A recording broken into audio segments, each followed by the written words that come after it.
क्या आपने कभी सोचा है एक सुनसान जंगल में रात गुजारना कैसा होगा? आज की कहानी दो बहनों की है जो फंस गईं उस जगह जहां से कोई कभी वापस नहीं आता। हम दो बहनें गांव से बाहर जा रही थीं। सड़क सुनसान थी और शाम धीरे धीरे गहरी रात में बदल रही। अचानक हमारी गाड़ी जंगल के बीच खराब हो गई। ड्राइवर ने गाड़ी देखी और बोला, अब इसे ठीक करने में वक्त लगेगा। रात हो चुकी है, जंगल के अंदर जाना सही नहीं होगा, आप दोनों यहीं कहीं रुक जाइए।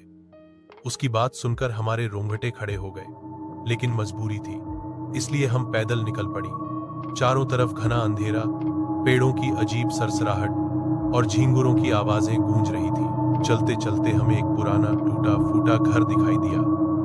घर ऐसा लग रहा था जैसे बरसों से वहां कोई रहता ही न हो, लेकिन उस वक्त हमारे पास कोई और रास्ता नहीं था। हमने दरवाजा खटखटाया, चर्रर।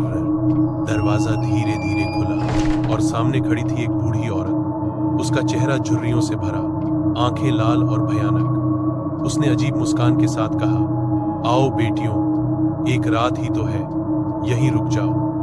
हम डरते डरते अंदर चले गए। घर के अंदर अजीब सी बदबू थी। दीवारों पर पुराने धब्बे, मकड़ी के जाले और टिमटिमाती दिए की लौ।